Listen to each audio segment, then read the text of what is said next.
아멘. 우리가 계속해서 이제 그 요셉의 말씀을 통해서 또 하나님의 뜻, 또 하나님의 우리에게 주시는 또 그 뜻들을 우리가 또 깨달아가고 있습니다. 제가 주일날 정정 보도를 합니다. 야곱의 아들이 제가 11명이라고 있는데 야곱의 아들은 여러분 몇 명이에요? 12명입니다. 제가 요셉을 애굽으로 보내는 바람에 11명으로 셌는데 그렇지 않습니다. 야곱의 아들은 12명이에요. 그런데 지파에서는 요셉은 빠져요. 그러면서 하나님이 요셉 가정에 주신 축복이 요셉은 빠지지만 그 두 아들 누구? 므낫세와 에브라임을 그렇게 하나님은 축복의 지파로 집어넣습니다. 그러면 13지파가 되잖아요. 13지파인데 왜 12지파라고 하느냐? 레위 지파도 지파로 들어가긴 하지만 결국 지파에서는 하나님을 레위 지파는 따로 구별합니다. 그래서 레위 지파는 하나님의 성전에서 이렇게 사역하고 섬기는 그런 지파로 하나님이 따로 해요. 그래서 땅을 분배할 때도 레위 지파는 땅을 분배하지 않습니다. 그래서 땅은 너희의 기업이 아니라 레위 지파의 기업은 누구다?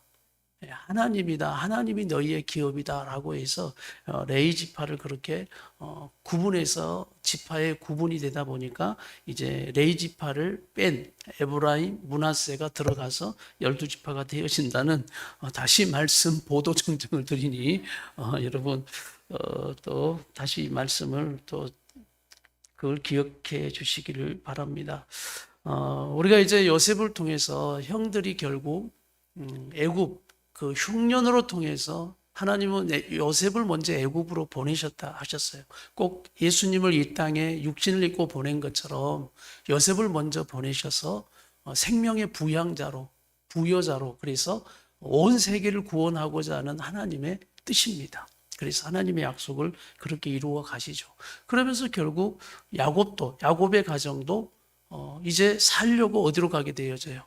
애굽으로 떠나게 되는 야곱이 아들들을 보냅니다. 야, 너희 가서 곡식을 구하러 와라 하고 이제 10아들을 보내게 되죠. 그래서 아들들이 애굽으로 왔는데 그곳에 누가 있습니까? 요셉이 있죠. 요셉이 또 총리로 있는데 형들은 요셉을 알아봐요, 못 알아봐요? 못 알아보죠. 근데 요셉은 딱 보면 알죠. 형들인지. 그러면서 결국 그 애굽의 총리 앞에 그 형제들이 와서 어떻게 합니까? 절을 탁 하게 되니 요셉이 자기가 예전에 꿈을 생각하더라 이렇게 말씀이 나온 거죠. 하나님이 주신 꿈을 늘 마음에 품고 있었던 겁니다. 그래서 여러분 하나님이 주신 마음, 믿음, 그 좋은 마음들, 믿음의 마음들, 하나님이 주신 꿈과 비전의 마음을 여러분 잘 지켜가시길 바랍니다. 그래서 우리가 마음을 지켜야 된다, 믿음을 지켜야 된다, 그리고 또 뭘 지켜야 된다. 다 해놓고 이 말로 망한다. 이 주둥이가 언제나 우리는 문제니까 언제나 이 믿음의 말을 잘 지켜야 되는 거예요. 그래서 마음 뺏기지 마라, 믿음 뺏기지 마라, 뭐 뺏기지 마라, 말 빼앗기지 마라. 이거 잘 지켜야 하나님의 꿈과 비전이 이루어집니다. 그래서 결국 요셉이 품은 꿈대로 딱 절하는 그 모습을 보니까 이야, 하나님이 예전에 내게 주신 꿈이 이게 진짜 현실이 되는 이것을 보면서 요셉이 얼마나 감격했겠습니까? 애굽의 총리가 된 것도 하나님 주신 비전을 이루어 주신 그것이 감격됐겠지만, 그러나 실제 주신 정말 형제들이 와가지고 자기 앞에 탁 절하는 그 장면이 정말 요셉은 하나님 앞에 감사하며 하나님이 정말 이루어 가시구나라는 믿음을 다시 한번 얻게 된 거죠. 여러분 결국 하나님은 우리에게 응답해 주심으로 우리에게 더 믿음을 주시는 분인 것을 믿습니다. 그래서 기도하세요. 낙심하지 마세요. 여러분 실망하지 마시고 절망하지 마시고 우리가 끝까지 하나님 바라보고 믿고 기도하면 하나님의 뜻은 분명 나와 우리 성도들의 삶에 이루어지는 것을 믿으시길 바랍니다. 하나님의 계획하심이 있어요. 그런데 요셉이 이제 이 형들을 어떻게 몰아가냐면 정탐꾼으로 몰아갑니다. 왜 그렇게 하는지 모르겠어요.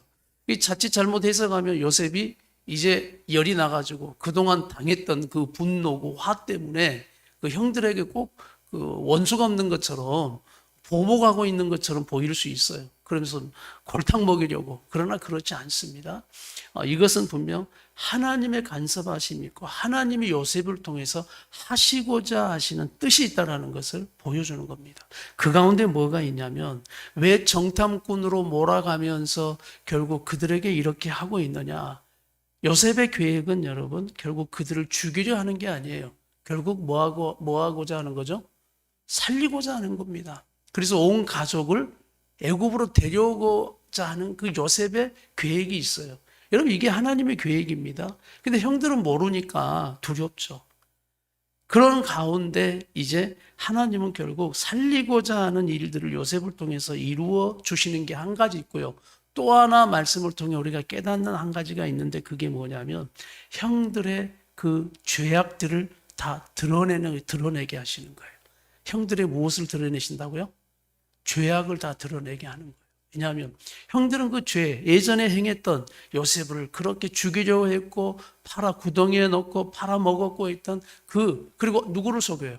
아버지를 속여서 요셉이 죽은 아들로 만들어버린 이 죄들, 이것을 지금까지 덮고 살았거든요. 그리고 아무 일 없는 것처럼 살았거든요.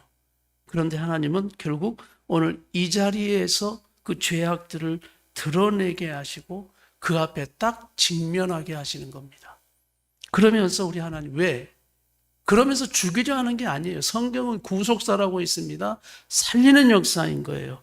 해결해 주시고 또 회개할 기회를 주시는 우리 하나님이신 것을 보여주려는 겁니다. 보여주시는 거예요. 그래서 결국 그들은 굶주림 때문에 왔잖아요. 굶주림. 그래서 굶주림은 벌써 양식을 챙겨서 가져가면 해결이 돼요. 그런데 그 배고픈 것보다 더 큰 괴로움이 임합니다. 21절, 우리 본문 21절 우리 같이 한번 읽습니다. 시작. 그들이 서로 말하되 우리가 아우의 일로 말미암아 범죄하였도다. 그가 우리에게 애걸할 때 그 마음의 괴로움을 보고도 듣지 아니하였으므로 이 괴로움이 우리에게 임하도다.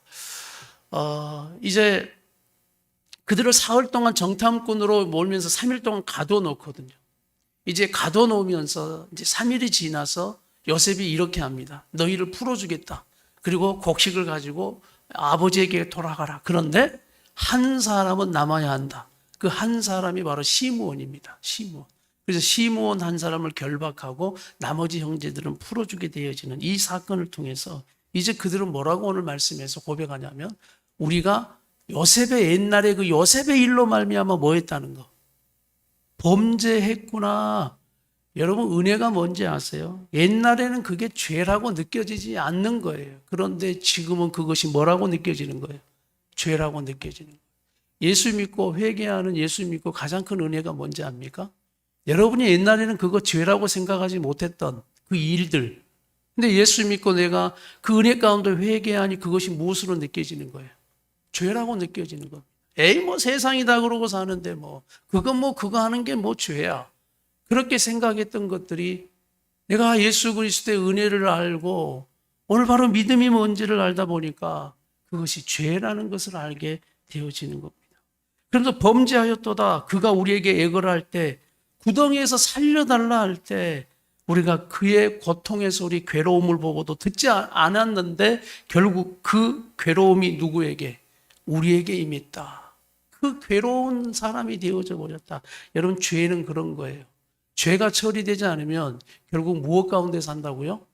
괴로움 가운데 살게 되어져 있다라는 거예요. 여러분이 덮어두었던 것들을 막연히 생각하지 않았던 것들, 죄라고 느끼지 못했던 그것들이 결국 우리에게 무엇을 준다고요? 괴로움을 가져다 주는 겁니다. 그러니까 왜 우리 가정이 이렇게 괴롭지? 왜 우리 가족들이 나 때문에 이렇게 괴로워하지? 여러분 그 중심에 뭐가 있다는 거예요? 죄라는 거예요. 지금 당신이 죄를 버리지 못하고 끊지 못하기 때문에 나도 괴롭고 우리 가정을 괴롭게 하는 겁니다. 하나님은 그 죄를 해결해 주시고자 하는 분이신 거예요. 할렐루야. 우리 로마서 14장 23절 한번 읽어볼까요? 로마서 14장 23절. 다 같이 한번 읽겠습니다. 로마서 14장 23절입니다. 시작. 의심하고 먹는 자는 정죄되었나니 이는 믿음을 따라 하지 아니하였기 때문이라. 그 다음에서 이제 딱 그 정의하는 건데 그게 뭐냐면 믿음을 따라 하지 아니하는 것은 다 죄니라. 우리 믿음의 사람이 이 정의를 갖고 있어야 돼요. 믿음을 따라하지 아니하는 것이 다 뭐다? 죄다. 이건 따라하지 아니하는 것을 이렇게 해석할 수 있어요. 믿음에 근거하지 않는 것. 이것이 믿음인가 그렇지 않는가를 우리가 따져봐야 하는 건 믿음으로 근거하지, 믿음을 근거로 하지 않는 것은 다 죄다라는 그런 마음을 여러분 가지고 있으란 말씀이에요. 할렐루야. 그래서 청년들 막 그런 질문을 필요. 목사님, 술, 담배 하는 게 죄입니까? 아닙니까? 믿음으로 만약에 한다면 그걸 한 통이 아니라 말로 갖다 먹어라. 그런데 믿음이 아니라면 다 죄예요. 결국 먹느냐 안 먹느냐 이게 문제가 아니라 내가 이것을 믿음으로 하는 건가, 믿음을 따라 하는 건가, 믿음을 근거로 하는 건가, 그렇지 않는 건 다 죄다라는 그 죄의 정의를 가지고 있어야 합니다. 이게 말씀에 우리에게 주시는 정의예요. 자, 우리 22절, 본문 22절을 다시 보여주시고, 우리 22절을, 우리 본문 22절을 읽습니다. 시작. 르우벤이 그들에게 대답하여 이르되, 내가 너희에게 그 아이에 대하여 죄를 짓지 말라고 하지 아니하였더냐? 그래도 너희가 듣지 아니하였느니라. 그러므로 그의 핏값을 치르게 되어, 이제 깨닫게 되는 겁니다. 그러면서 자신들이 했던 것을 낱낱이 고하고 있죠. 그가 괴로움 속에 고통의 소리를 우리에게 막 살려달라 했을 때 우리는 그걸 외면했다. 듣지 않았다. 그랬더니 괴로움이 임했다. 봐라, 르우벤이 내가 그거 살려주자고 했지 않냐. 죄 짓지 말라고 했지 않냐.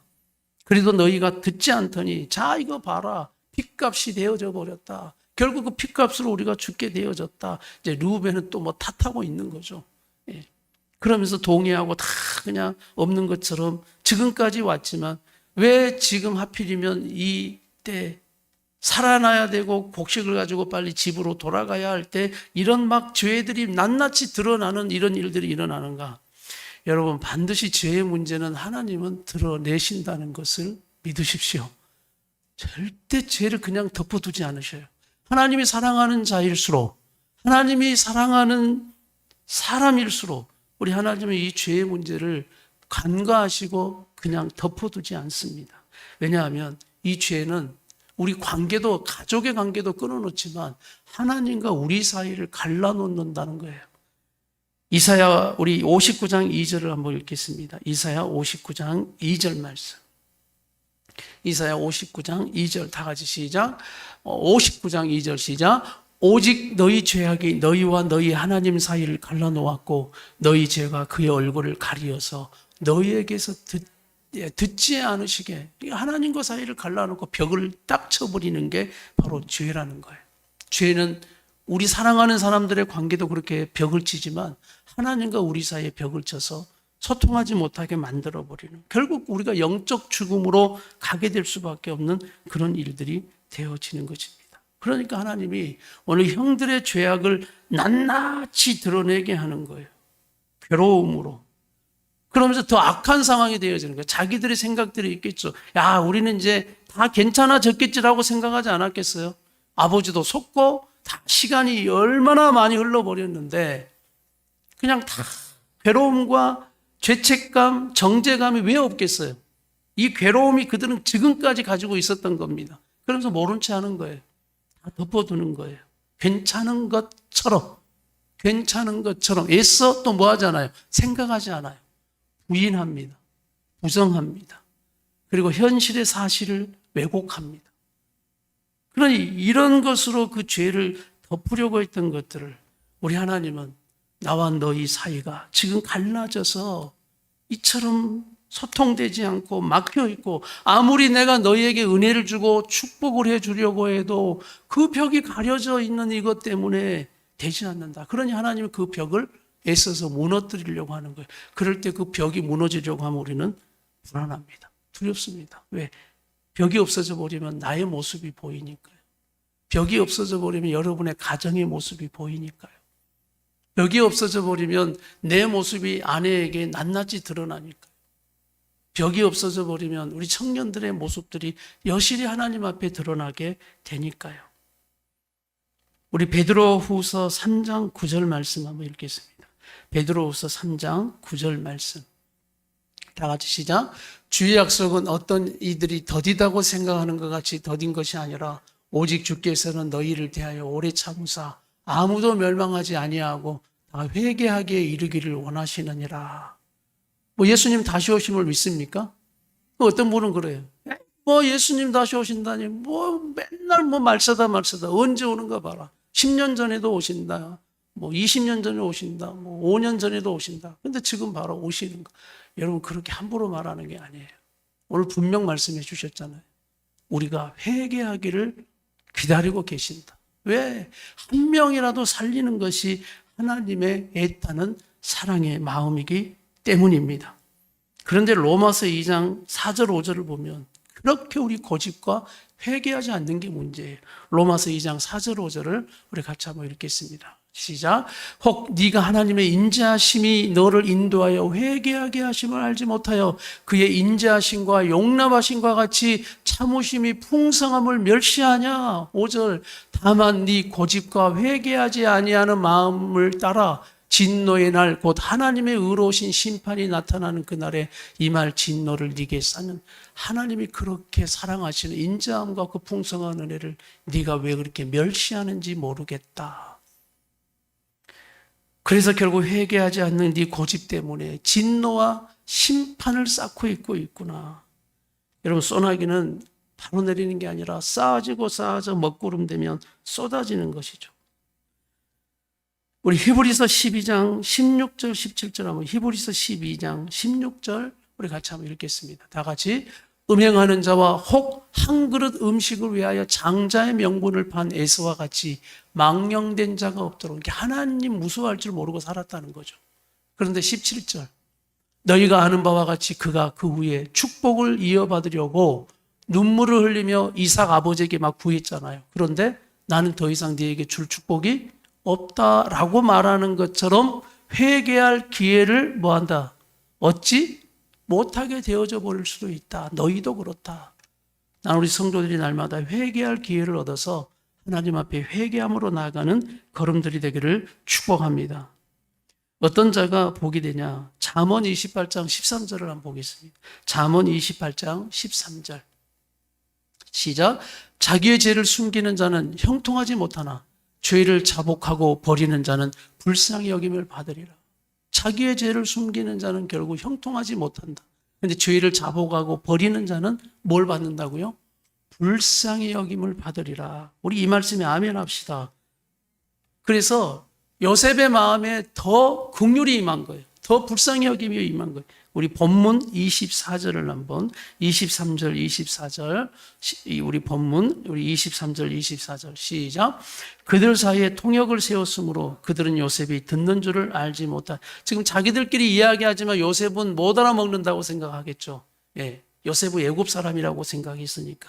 근데 요셉은 다 그 이야기를 듣고 있는 겁니다. 요셉의 마음이 어떻겠어요? 24절. 요셉이 그들을 떠나가서 울고 다시 돌아와서 얼마나 마음이 북받쳤냐면 그냥 막 눈물이 쏟아지려고 하니까 얼른 나갔다가 막 눈물을 쏟고 오는 이 요셉의 모습이 저는 꼭 우리 하나님의 모습 같은 거예요. 우리가 회개할 때 죄를 자복하고 하나님 앞에 나갈 때 우리 하나님의 눈에서 눈물이 나는 거예요. 그리고 우리를 향해서 그렇게 기뻐하시는 겁니다. 얼마나 요셉의 마음이 지금 풀어지겠습니까? 요셉의 마음도 지금 막 치료가 되어지는 거예요. 그래서 저는 그렇게 생각해요. 여러분이 회개할 때 하나님의 마음이 치유가 되신다. 왜? 예수님까지 보내서 좀 살려놨더니 죄 짓지 말라고 살려놨더니 맨날 죄 짓고 죄를 숨기고 또 고백하라고 회개기를 열어놨는데도 맨날 그것이 금은보화라고 묻어두고 저 지하 12층까지 묻어둬서 그런데 그것들을 다 하나님 앞에 고백할 때 하나님이 기쁨의 눈물을 흘리는 거예요. 그래. 그게 바로 네가 살 길이다. 네가 살 길이다. 나는 너에게 복 주기를 원한다. 오늘 여러분의 죄가 해결되기를 간절히 바랍니다. 숨기는 자가 되지 말고 그것을 주님 앞에 고백할 때 바로 불쌍히 여김을 받으리라. 용서한 받으리라. 이것이 예수님을 통해서 우리에게 해결해 놓으신 구원의 길이지 않습니까? 여러분 믿으신다면 다 같이 아멘 합시다. 여러분 죄가 얼마나 무섭냐면 민수기 32장 23절을 한번 볼게요. 민수기 32장 23절 민수기 32장 23절을 우리 보시면 이 죄가 정말 무섭다는 게 느껴져요. 민수기 32장 23절 우리 같이 한번 보겠습니다. 시작. 너희가 만일 그같이 아니하면 여호와께 범죄함이 되면 죄가 이제 되면 너희 죄가 반드시 너희를 뭐한다? 찾아낸답니다. 여러분의 죄가 여러분을 찾아내서 결국 드러나게 될 오늘 이 요셉의 형들의 모습이 꼭 그런 거예요. 그러나 요셉을 통해서 이 형들의 죄가 다 드러나는 이것이 이들은 은혜일 줄 알까요? 은혜가 되는 줄 알까요? 그저 두렵고 무섭고 이것 때문에 죽을 것 같은 왜냐하면 상황이 더 악화가 되어져 버렸어요. 이제 요셉만 이제 없어진 가정이었는데 시므온이 따로 잡혀 있죠. 그러면 이제 또 형제들이 아버지한테 가서 또 이야기해야 돼요. 아버지 이런 일이 있어서 누가 잡혀 있다고. 시므온이 지금 잡혀 있다고. 그나이도 지금 요셉 잃어가지고 평생 상처 가운데 치유받지 못하고 요셉은 이미 죽은 상황이에요, 마음이. 그런데 시므온 잡혀 있다는 소리를 들으면 이제 어떻겠습니까? 그런데 또 하나 이야기를 들려줘야 돼. 누구 데리고 가야 된다고. 그렇게 사랑하는 베냐민 막내 동생까지 데려가야 된다는 진짜 상황이 더 악한 상황이 되어져 버린 거예요. 죄 짓는 사람은 이걸 몰라요. 죄 짓고 사는 사람은 그냥 그거 숨기면은 그거 해결됐다고 생각하지만 더 큰 악한 상황이 벌어질 거를 생각하지 못하는 것이 죄 짓는 사람의 특징인 겁니다. 하나님 기뻐하시는 삶을 살아야 돼요. 하나님 보시기에 우리가 믿음 없이 살아가는 삶이 되면 여러분도 악한 상황 됩니다. 우리가 생각하는 그 더 상황이 악화가 돼요. 이들은 감당할 수 없는 상황이 된 겁니다. 이제 이런 상황 속에서 이들은 더 두려움이 임하죠. 죄가 처리되지 않기 때문에. 그런데 우리 하나님은 지금 이것을 다 거두어 주고 있다라는 거예요. 나는 오늘 예수님의 그 십자가의 보혈의 능력이 우리를 죄산 받게 하셨으니 우리 성도들의 모든 죄의 상황을 처리해 주시옵소서. 우리가 이렇게 기도해야 하는 거예요. 우리가 이태원의 이런 사건들을 통해서도 우리는 지금 참된 회개가 필요할 때라고 생각합니다. 부모들의 참된 회개가 필요할 때고 이 세대를 보면서 참된 회개가 필요할 때고 누가 책임져야 하냐 누가 문제냐 이런 문제를 가지고 책임져야 될 분들의 말에서 쓸데없는 말들이 나와가지고 또 그것이 붕괴를 사서 인제서 무슨 경찰서를 압수수색을 한 해 만에 이런 쇼 같은 그런 일들이 필요한 게 아니라 정말 책임자로부터 그것을 감당해야 할 모든 그런 사람 정치권에서부터 모두 참된 회개가 필요한 때가 아닌가라는 마음이 드는 거예요. 그래서 우리 성도들도 이 일을 위해서 정말 내가 먼저 하나님 앞에 참된 회개를 하고 나아가는 우리 성도들의 믿음 되기를 간절히 바랍니다. 이 어리석은 인간들이 이 회개해야 될 일들을 가지고도 여러분 마지막 계시록에 보면 진노의 잔을 쏟아붓거든요. 이 땅에 하나님이 결국은 안 되니까 이제 마지막 때는 진노의 잔을 7 진노의 잔을 막 쏟아붓습니다. 자, 그런데도 우리 인간이 어떻게 하는가? 죄인된 인간들이 어떻게 하는가? 우리 한번 보겠어요. 계시록 16장 10절 11절. 계시록 16장 10절 11절. 시작. 또 다섯째 천사가 그 대접을 짐승의 왕자, 진노의 대접이거든요. 진노의 대접을 짐승의 왕자, 사단의 이제 그 왕자의 쏘더니 그 나라가 곧 어두워지며 사람들이 얼마나 괴롭고 아프면 자기 혀를 깨뭅니다.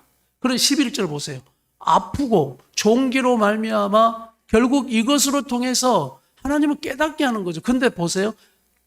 그런데 그것으로 말미암아 회개했더라가 아니라 하늘의 하나님을 오히려 뭐예요? 하나님을 또 원망하는 겁니다. 이 두려움이 없는 거죠. 결국 그들의 행위를 뭐하지 아니합니까? 하나님 두려워하지 않는데 무슨 회개가 되겠어요? 회개는요, 죄의 심각성을 깨닫고 하나님이 두려워지면 회개가 되는 겁니다. 그런데 그게 안 되면 오히려 하나님을 욕해요. 하나님을 모독하고 회개하지 않습니다. 끝까지 이런 일들이 일어나는데도 불구하고 회개하지 않아요. 오늘 우리에게 회개를 말씀하시고 회개 기회를 주시는 우리 하나님의 은혜가 얼마나 귀하고 귀한지 모릅니다. 심리학자 프로이트가 있는데 이 프로이트가 방어기제라는 이야기를 했거든요. 방어기제. 우리 모두에게는 방어기제가 있다. 근데 이 방어기제 전문 용어들인데 이 전문 용어들을 하나하나 살피면 뭘 말하냐면 죄인들의 특징, 성경이 말한 금방 제가 요셉의 형들에 대한 이야기들을 했던 것들에 그것들이 전부 전문 용어로만 바꿔놓은 것이 똑같아요. 죄인들의 특성을 말하는 겁니다. 이 방어기제라는 거는. 그래서 몇 가지 한번 이야기를 해볼게요. 방어기제라고 하는데 불안으로부터 우리 자신을 보호하기 위해서 사용하는 무의식적인 심리적 책략이다 이렇게 말. 심리적으로 뭔가를 방어기제를 딱 써가지고 우리의 그 불안을 안정시키려고 하는 또 보호하려고 하는 그런 방어기제. 근데 저는 이것이 어떻게 해석되냐면 죄인들의 특성이에요. 죄인들의 특성. 그 첫 번째가 뭐냐면 억압과 억제입니다. 억압과 억제라는 방어기제를 쓴다. 이건 억압과 억제는 뭐냐면 너무 괴롭고 고통스러운 일들을 무의식적으로 억눌러 버려요. 그리고 생각조차 하지 않으려고 하는 겁니다. 여러분의 가정에 일어난 사건들, 부부에게 일어난 사건들, 너무 괴롭고 고통스러운 일들이면 무의식적으로 억눌러요. 아직 처리도 되지 않았어요. 그 상처들, 그것들이 생각나면 막 힘들고 하지만은 무의식적으로 생각조차 하지 않는 거예요. 그걸 꼭 눌러버려요. 이게 바로 억압과 억제예요. 오늘 요셉의 형들의 모습이 그렇지 않았겠어요? 막 생각하기 싫은 거죠, 이제. 그러니까 어떻게 해요? 억압하고 억제해버리는 거예요. 여러분, 그게 처리가 된 겁니까? 저는 여러분에게 오늘 묻는 거예요. 우리 성도들에게 묻는 겁니다. 정말 여러분의 상처에서 여러분 그것이 죄의 문제들이 처리가 된 겁니까? 억압과 억제했다고 해서 여러분 주님은 오늘 그것을 드러내기를 원하고 계셔요. 하나님 앞에 하나님 나 이것 때문에 힘들고 이것 때문에 이 죄의 일들 때문에 너무 괴롭고 괴롭습니다라는 오늘 드러내고 고백하는 그 형들의 모습을 오늘 요셉을 통해 이루신 것처럼 우리 주님은 우리에게 원하고 계시다라는 겁니다. 또 하나 두 번째를 이제 다 한 뭐 10가지 정도 뭐 대표적이 되는데 오늘 몇 가지만 합리화라고 또 말이 두 번째 합리화. 이 합리화는 뭐냐면 자신의 실수와 그 부족한 것들을 인정하고 싶지 않아서 그 방어기제를 쓰는 거예요. 예. 그래서 이런 사람들은 합리화의 방어기제를 쓰는 사람은 현실을 왜곡해 버립니다. 나를 보호하려고. 그러니까 예를 들면 이런 거예요. 자격증 시험을 이제 보러 갔어. 청년들이 자격증 시험을 딱 보러 갔어. 근데 공부를 더럽게 안 했어. 예? 근데 떨어졌어. 당연히 떨어져야지. 그런데 갔다 와서 어떻게 됐냐? 이렇게 떨어졌다고. 또 떨어졌냐? 그러니까 뭐라고 그러냐면, 이번 시험이 너무 어려웠대요. 이번 시험이 어렵고, 저 출제자들이 하여튼 이상한 사람인지 막 문제를 꽈사가지고 막 냈다고. 그러니까 공부를 안 해서 떨어진 게 당연한 건데, 그걸 합리화하고 보호하려고 그냥 시험을 문제 있는 것처럼 말하고 시험 출제한 사람이 문제 있는 것처럼 현실을 왜곡해버리는 이것이 작은 예인데 이게 죄인들의 모습이라니까요. 여러분 합리화시키고 있지 않습니까? 우리가 합리화시키고 있잖아요. 나의 실수, 나의 잘못, 그걸 인정하고 싶지 않으니까 그냥 현실을 바꿔버리는 거예요. 그냥 저것이 문제여서 그랬다고 이렇게 합리화시켜버리는 이 죄인의 문제들. 요셉의 형들이 저는 그랬다고 봐요. 현실을 왜곡해버리는 겁니다. 그러니까 짐승의 그 피를 요셉의 옷에 묻혀가지고 그렇게 된 것처럼 사실을 왜곡하고 거짓말을 해서 아버지에게 속여서 그 상황을 합리화시켜버리는 거예요. 그리고 그렇게 말하는 거죠. 또 하나가 뭐냐면 세 번째가 부정입니다. 부정.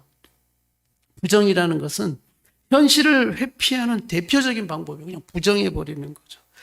이 부정은 이게 다 우리 누구에게나 있는 겁니다. 특정인에게, 죄인된 우리 모두에게 있는 거예요. 뭐 부정은 꼭 이런 어려운 일을 당했을 때도 와요. 암이 딱 발견돼요. 암이. 딱 검사했는데 암이 딱 발견돼요. 그러면 우리는 제일 먼저 그걸 인정합니까? 부정합니까? 부정이에요. 그리고 이 병원은 돌팔이라고 말합니다. 그리고 다른 곳에 가서 또 검사받고 뭔가 확인받고 싶은 거예요.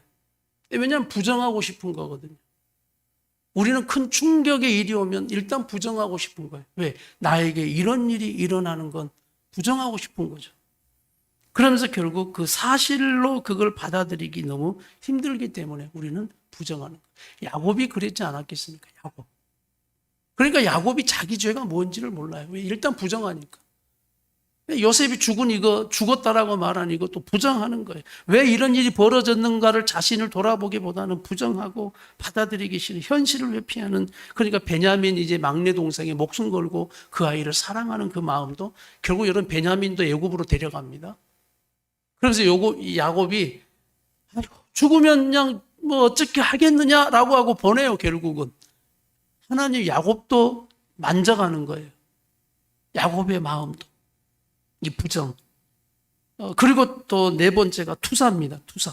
투사가 뭐냐면 자신이 받아들이기 힘든 상황, 행동을 환경 탓으로 하고 남의 탓으로 돌려, 그러니까 투사를 시켜버리는 거예요. 내 잘못이고 받아들이기 힘든 그 상황, 행동들을 환경을 탓하고 남의 탓으로 돌려버리는 거예요. 그러니까 꼭 이런 거예요.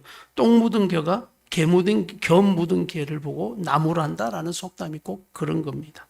그러니까 부모 탓하는 것도 마찬가지예요. 뭐 남의 자식은 부모가 뭐 잘 돼가지고 부모가 막 금수저 해가지고 뭐 물려준 것도 많아가지고 고생도 안 하고 살아가더니 뭐 우리 집은 이래가지고 막 불평하는 청년들도 이 투사라니까. 투사. 이 투사라는 것도 결국 마찬가지죠. 형들이 요셉을 그렇게 구덩이에 빠뜨리고 팔아버렸죠. 팔아버리고 나서 죽었니 살았는지 모르죠. 소식을 모르죠. 그러면서 형들은 이렇게 말합니다. 누구 탓이라고? 저놈 새끼가 그런 말만 안 했어도 우리가 그랬겠냐? 제가 채색옷만 안 입어도 그랬겠냐? 제가 쓸데없는 꿈이야기 해가지고 우리 막 신기를 불편하게 하고 우리 사이를 막 이렇게 어렵게 하는 제 요셉의 문제, 저 요셉 때문이야 라고 막 요셉이 그랬다라고 모든 걸 누구에게 투사시켜버려요. 요셉에게다가 다 이게 죄인의 모습인 거예요. 하나님은 여실히 이것을 다 지금 요셉 앞에서 다 드러나게 하는 거예요. 그러니까 요셉 앞에서 자기들이 고백하는 게 다 누구 죄라고 이제 우리 죄다, 우리 죄다, 나의 죄다라고 말하고 있는 겁니다. 그리고 투사의 재밌는 것 중에 하나가 뭐냐면 자신이 말이 많은 사람들 있잖아요. 자신이 말이 많은 사람들은 말 많은 사람을 싫어합니다. 이것도 투사 중에 하나예요. 예. 또 그냥 우리가 5가지만 하는데 하나가 이제 마지막 5가지 동일시입니다.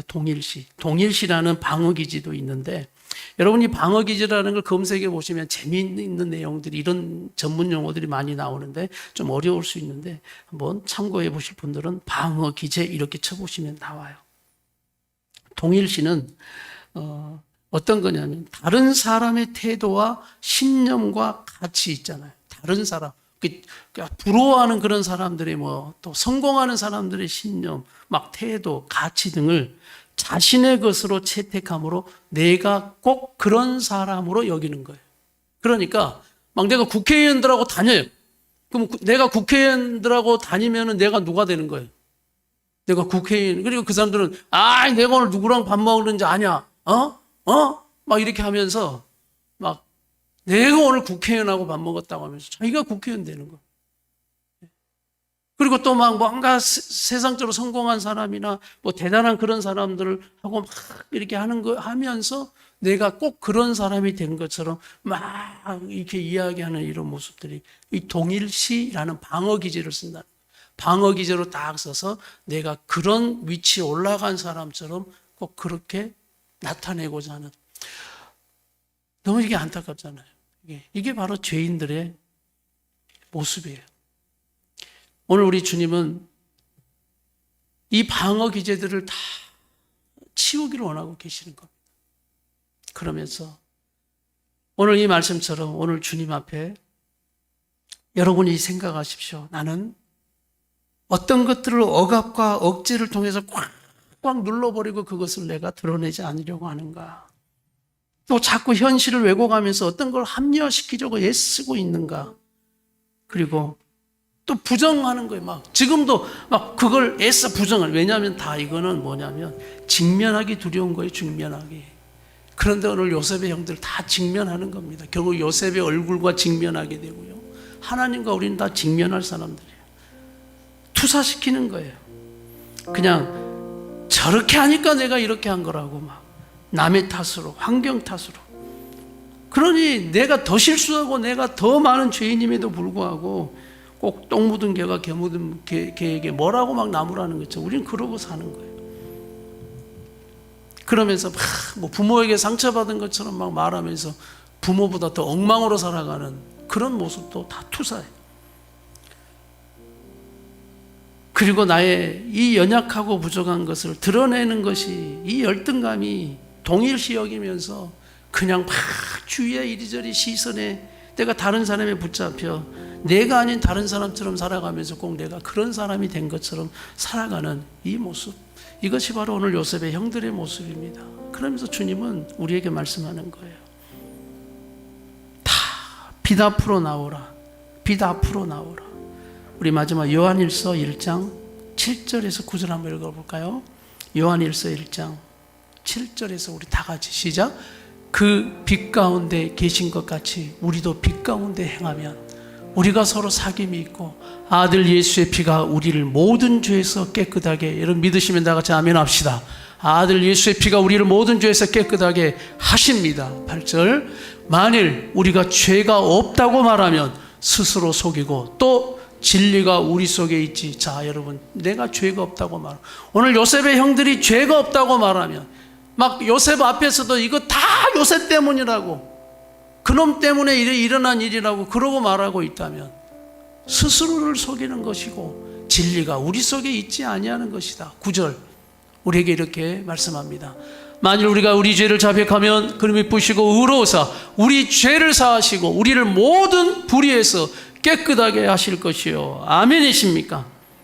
그래서 자백하고 고백하는 오늘 이들의 참된 회개, 낱낱이 고백, 구체적으로 고백하고 있잖아요. 구체적으로 이것을 잘못했다고 구체적으로 구덩이에서 외치는 소리를 듣지 않았다.